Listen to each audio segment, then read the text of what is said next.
Yo, what is going on, everyone? Welcome back to my channel, JenksTCG. Today we're going to be taking a look at a new approach for videos on this channel. This is going to be the slower, more methodical, planned out, basically like an article video where I take an archetype, go through everything you need to know about it, my own opinions on the deck, and anything like that. So if you like this type of video, if you watch till the end, please give me your feedback. I would love to hear it. Be sure to hit that subscribe button if you're new to see more content like this, and let's get into the video.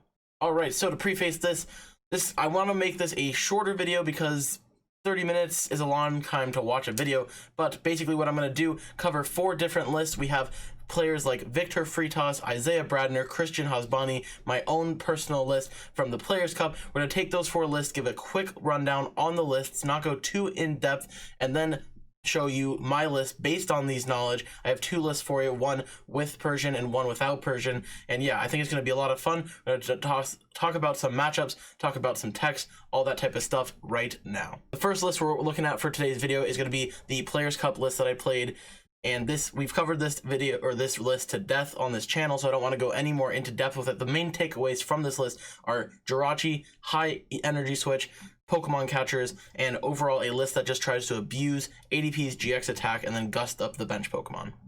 The second list in a little bit of a speed category is Christian Hasbani's list. He made this to a top 16 finish in one of the Hextra tournaments, went undefeated in Swiss, and then took his first loss in top 16. Some notable things that you don't see in the other list for the speed category: Oranguru, Mawile. We got 4 copies of Energy Spinner, very interesting. Maxed out Cherish Ball, similar to the other list. We got Pokemon Catcher, big fan of that card, and no Jirachis at all.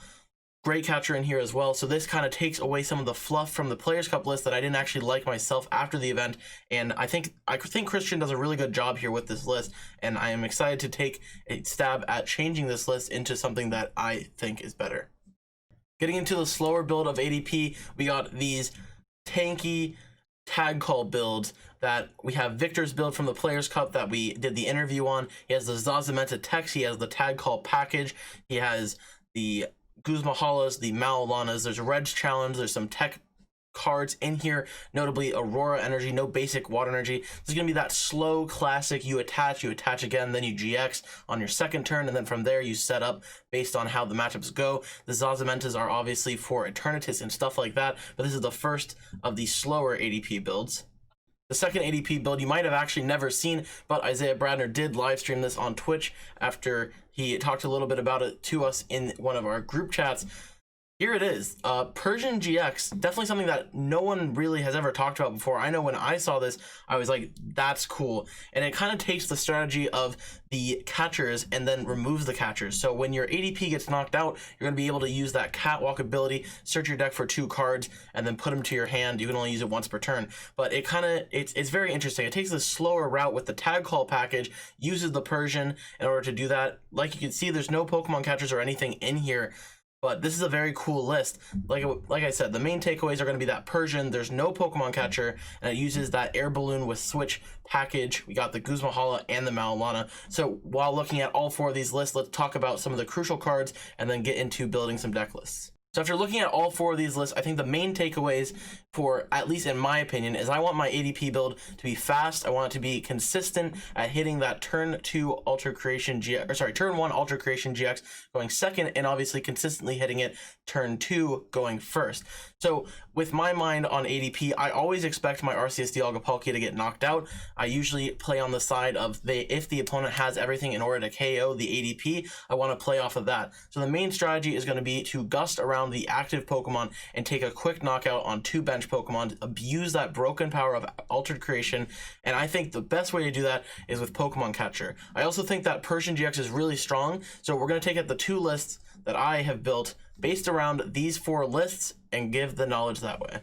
Hopping back into the deck list, I think this is the best way to play the build that Christian had presented. I liked his list a lot. I thought it was a very phenomenal, kind of innovation to the ADP archetype as a whole. I liked how he took the Pokemon catchers that I played in the Players Cup and then cut the Jirachis. After playing Players Cup, I kind of felt that the Jirachis were a little too fluff. They didn't actually provide enough value for the 7 slots that were needed to play them. But looking at this list, this is probably how I would play ADP going into an event, just blind without, testing a whole lot. And when I say that, I mean I would want to work on the Persian version more. This I would feel confident with just going in. So key changes from Christian's list: we took away some of the consistency in the 4th Cherish Ball and the 4th Energy Switch and swapped it into 2 copies of Big Charm. I think Big Charm is super important for that mirror match because most ADP lists don't actually run Scrapper. So the main strategy here is if you have to use Dedenne GX in order to set up, which with an aggressive version like this, if you're going for that turn 1 Alter Creation, it's going to be important. You can Big Charm your Dedenne and your Crobat, and it is now safe from a Boss's Order Ultimate Ray from your opponent. And if you don't know, in the mirror match, that Boss's Order on a 80 or on a Dedenne or a Crobat is extremely impactful if the opponent goes and gets that Alter Creation into the Ultimate Ray instead of swinging into opposing ADP.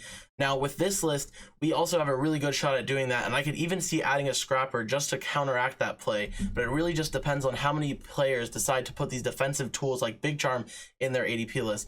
Big Charm is also really useful for the ADP to kind of preserve it getting knocked out. It can help against Eternatus, it can help against Mewtwo. It has all these different uses, and Scrapper, although we saw Lucario Melmetal do so well, I haven't seen a lot of Scrapper in lists. The only thing that I would be super worried about is Dangerous Drill.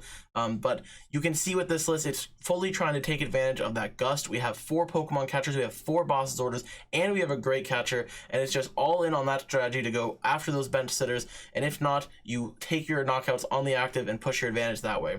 We got Mawile GX. I think Mawile is actually an incredibly powerful card. I wish I had played it for Players Cup. Mainly, the draw to it is if these decks try to not bench 2 Pokemon like Dedenne after you GX, you can Mawile take a chance at getting one of those Pokemon down and then win the game that way. Also, against some of these decks like Decidueye, Obstagoon, or any stall variant like that, if you can go GX into a knockout and then Mawile 2 Pokemon down without them being able to scoop them up, you can win the game through Boss's Orders and stuff. So with a high count of majority of copies in this deck, you shouldn't feel too bad about burning anything away, and we have those 4 energy switch, high energy draw just to find what you need. The only changes I could see making to this list as of now was possibly dropping the Great Catcher and the 9th Metal Energy for 2 copies of Reset Stamp. This is something I really wanted during Players Cup as well, because I feel that if you fall behind with this deck, you kind of just lose, and Reset Stamp is a really great card to help prevent that from happening. With that being said, let's take a look at the ADP Persian deck list that I'm sure everyone is willing to see. This is the ADP Persian deck list. It's definitely a mix between all 4 builds that we've seen, other than Victor's list that had all the techs. I don't like the tag call engine, I'm going to be quite frank. I think that the fast approach to playing ADP is the best way to play it, and I think that Persian's an actually really good, unique option to play ADP if that's something that you're interested in. So obviously with the Persian strategy in mind, you expect your ADP to get knocked out, so we wanted to capitalize on cards that are going to help us with that strategy. That's why there's a few one-ofs in here, like Great Catcher, Reset Stamp, and Big Charm, so that you can just search those out if you need to and throw them on the board with Persian. This is also assuming that you have things like Metal Saucer and whatnot in your hand, but if that's not the case, you can just go ahead and catwalk for those cards like Metal Saucer, so you can power up Zacians and then go for Gust effects, stuff like that. This list plays Eldegoss because there's only 4 copies of Boss's Order and that 1 Great Catcher. There's no Pokemon Catcher here, so it actually makes that Eldegoss really powerful, going to be able to search out one of the Boss's Orders. I think the Persian is a really cool option for this deck, and then like I said, there's no tag call stuff here. I'm not a fan of the slow ADP. I think the way to play it is the fast way, so that's why we have the maxed out copy of Energy Switch. We got the 4 Cherish Ball, and this is kind of just taking the list from Christian and combining it with Isaiah's into this. So these are the 2 ways I'd play ADPs, basically briefly going over their matchups. A lot of matchups, you just want to go into that Alter Creation as fast as you can because it's the best way for you to win the game. Against a lot of these decks, you're just going to be mainly targeting their bench Pokemon. You can see that with the way we're playing these decks with Pokemon Catcher and high Boss's Order counts. You can kind of just cheese wins that way.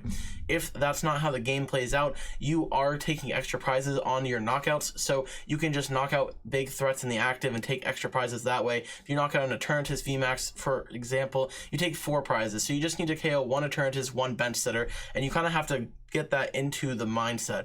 Lucario Melmetal is another interesting one. You're going to GX, they're going to GX, remove some energies, and then you kind of play this resource control game that you end up taking extra prize cards on, but if you run out of switch effects and stuff like that, it can get a little bit tricky. So I could definitely see adding, more air balloons or, switching cards like a Bird Keeper to do something like that. Something also important to note, in that matchup, your defensive tools are going to be super important. Things like Big Charm or Toughness Cape are going to go a long way in that matchup, because their Zacians can KO yours can't KO them.